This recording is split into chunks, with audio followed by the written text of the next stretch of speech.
Hello friends, welcome back or to woodlandbunny, a cozy space to talk about books. Excuse my freshly washed hair, I have just got out of the shower, but I am here today to bring you a collective book haul that I'm so excited about.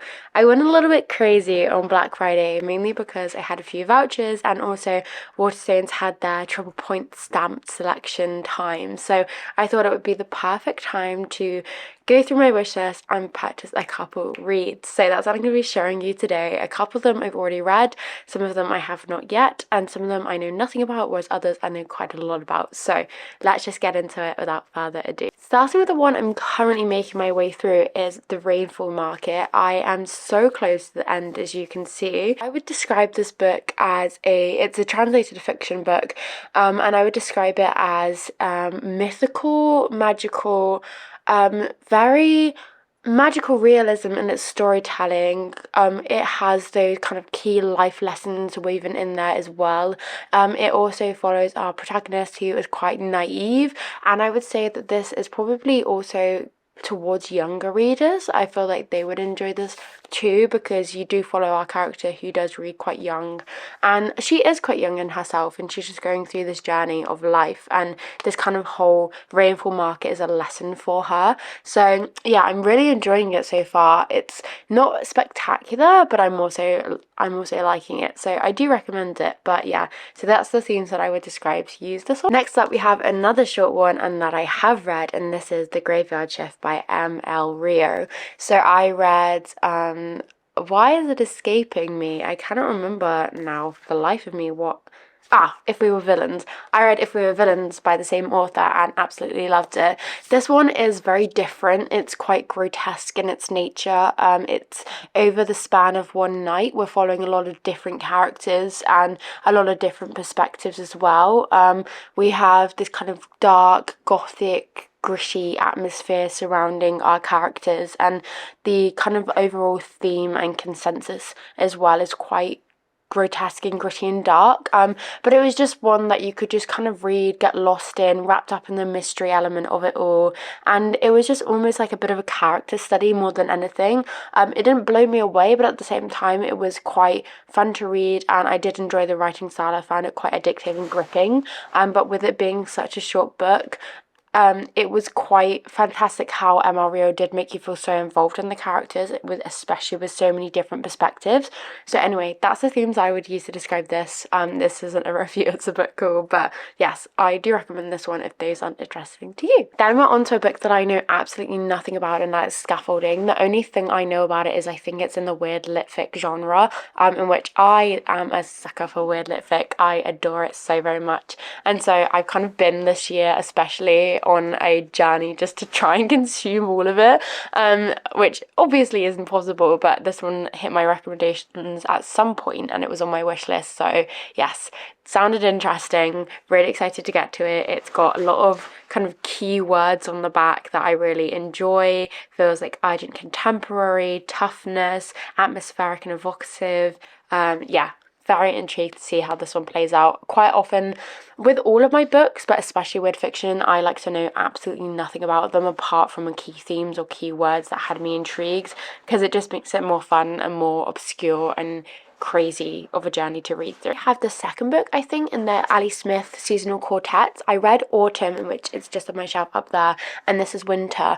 I really enjoyed Autumn, and I'm not quite sure if these are in any way linked apart from them just being different seasonal quartets, but I'm really intrigued. I really enjoyed Autumn, like I just said, and Ali Smith's writing. I got Glyph by her not too long ago and wanted to continue on the seasonal quartets too, hence me picking up Winter. And I thought it'd be great to read them in the season that they're set in. So obviously it's winter right now, so I'm really hoping to get to it soon, and I think that will just make it feel so much more atmospheric and apt. And yeah, so I'm very excited to get to this one. Again, don't know much about it. It seems to have a theme of Christmas and family, so very interesting, and I'm wanting to see how Ali Smith describes the seasons and through her words and her view and perspective and characters, so hopefully I enjoy it. Then we have about 3 books on similar themes, and because I'm a book lover, I love books about books, books about bookshops. This one is kind of about books, but more about a stationery shop, and it has the kind of whole emphasis on writing and words and the power of words. And I think this is a Japanese translated fiction. Yes, Japanese translated fiction. And so I'm very intrigued by this one. What I love and draw most from translated Japanese fiction is just the pure wholesomeness of the life lessons that it teaches you, and I always leave it feeling quite light-hearted, despite some of the books that I've read being quite bleak and having quite dour themes and sadness woven in there, because there is always some sort of light-hearted moment that you can take away, and a theme or a lesson that it has been woven into this book in some way to make you feel that hope and that uplift. And so that's why I'm hopeful about this one. And again, just I'm so there for the atmospheric settings and all to do with that, so I'm very excited for this. We have the door-to-door bookstore, in which of course is about a bookshop and books. So I love books about books, books about bookshops, like I just said. It just brings me so much joy. And I read 84 Charing Cross Road, which I didn't realise was a non-fiction, this year as well, and absolutely loved it. So very excited to get to this one, hoping it has similar themes of just being surrounded by book lovers, the ambience of a bookshop, kind of how it feels to be involved in a bookstore, and just that kind of inexplainable feeling captured of a love of a bookstore and a book lover's love of a bookshop, and how they are so pivotal to a lot of the kind of high streets and the world, I suppose. Yeah, I just so excited to read this one. Hopefully it's enjoyable, and intrigued to meet the characters as well, because usually they're kind of all different and the bookshop affects them in different ways. So not 100% sure on the themes of this one, but just is I saw bookshop and I was sold. I am so excited to read this one. I think this might again be in the weird lit fic genre. I'm not 100% certain. I can't remember who even recommended this to me or why it ended up on my wish list, and that is so true for so many of these books. I just hear keywords, forget about them, add them to the wish list, and then I just know that one. So I'm very intrigued by the concept of this one, whether it is weird lit fic, what it's about. I think it's a bit of magical realism in here. Oh, it's a department store that sells dreams, so that could be quite crazy or it could be quite wholesome. Could go either way, but the cover is so funky as well. So yes, very excited to get to this one too. Next up is another book that I've read and I really enjoyed, and that was Mammoth. I thought this was fantastic. The writing style, it had quite gruesome scenes in here and animal death in very graphic detail. It had grittiness of life, raw life. It had feelings of hunger and desire and want and need, and just it felt so authentic and human, and the writing of this author is just outstanding and phenomenal. I felt so in touch with these characters, the disgusting gritty parts of them and the dirt on them. It just felt so real, and this book became alive in my head, and I think that's just all down to the author. And despite it being such a short book, it still packs a punch, and I can remember it in my head basically from cover to cover, and it's been a couple of weeks since I read it. So yes, I definitely recommend this one. I want to also read Boulder by the same author. I think it's part of a series, but I don't think you have to read it in any particular order, at least I hope not. But I know that Boulder was either submitted, I'm not quite sure if it's longlist or shortlisted for the Women's Prize. So yes, really want to get to that one too, but absolutely adored Mammoth. Then we have A Touch of Jen. This one has been on my wish list for so long, but it was always just so expensive and it was always sold out absolutely everywhere. I cannot remember why I added this to my list. Again, I think it's about weird lit fic. When I read the back of this, there's quite a lot of keywords just being thrown at me. It's like darker, authenticity, a must read, smart, challenging, ferocious. There is just so many keywords that are buzzing right now, and yeah, I'm very intrigued. I love covers like this that are just out of the norm, not stereotypical, because that makes me more intrigued. And I know you should never judge a book by its cover, but I do, and I'm just intrigued for it because, like I said, it's been on my wish list for so long and I cannot remember why I originally added to it. So excited to explore it and see. And we have got a happy romance, and that is The Nightmare Before Christmas. So very excited to read this one because I haven't read a romance in quite a while actually. I think this is a gay romance in which it's just Prince of Halloween Town. It has kind of like Halloween vibes in there as well, and it's kind of like a horror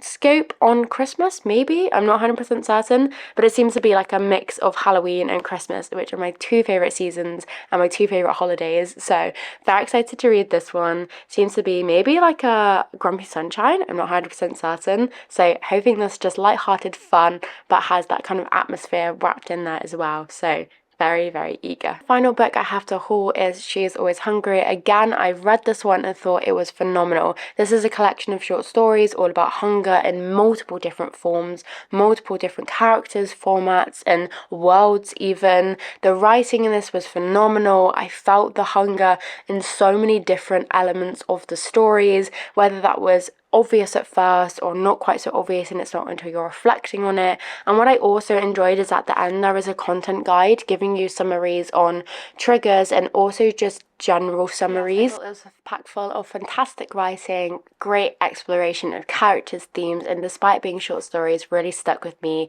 and thought it was fabulous. So I highly recommend this one if those themes sound interesting to you. Just literally spotted as I was putting all my books down, two more books that I've forgotten to haul, and they're right here. The first one is Jonathan Strange and Mr. Morale, in which is absolutely huge, and this is the 20th anniversary edition. I have never read anything by Susanna Clarke and have heard that she is a phenomenal author. Very intrigued by this, very daunted by this. I've heard spectacular things about this one, and I'm very, very excited to just get involved in a bigger book, hopefully get lost in the world. Oh, there are little illustrations throughout this book as well. I didn't even know that. Maybe this is because it's the 20th anniversary edition. Am I spoiling anything by showing this? But it looks so awesome. So yeah, very excited to read this one. Stunning cover as well. Hopefully a beautiful concept. And yeah, very intrigued. Oh, it has an introduction by V.E. Schwab. That's so fun. I didn't know that. So yeah, very, very excited for this one now. The more I've looked at it and the more I've kind of flicked through it, I'm very eager to get to this one. Then the absolute final book I have to share with you today is The Murder at the Vicarage. I'm not quite sure how to say that. Vicarage? I'm not quite sure. By Agatha Christie. I am ashamed to say I have never read an Agatha Christie novel. I know, I cannot believe it, but I have been getting so into murder mysteries recently and feel as though I need to go to the best of the best Agatha Christie. Maybe that's controversial to say, actually.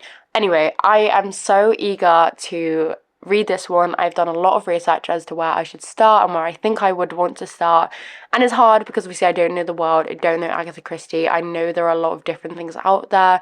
I've watched a few of the films, so yeah, if you do have any recommendations on where to go, perhaps this one isn't the best one. If you are an Agatha Christie lover, I'd be very grateful for you to guide me and let me know, because I'm kind of going into this blind. But yes, excited for this one nevertheless, and hopefully I adore it and want to read the rest of Agatha Christie's work. My friends, those are all of the books I have to share with you today that I am hauling. I know this is a lot, I know, but like I say, it's quite a collective haul. I don't do this often, and there are so many books that have been on my wish list for so long, and I have started to read quite a lot of them already. My TBR is dwindling, which is why I feel more encouraged to do this, and I just love owning my own personal collection.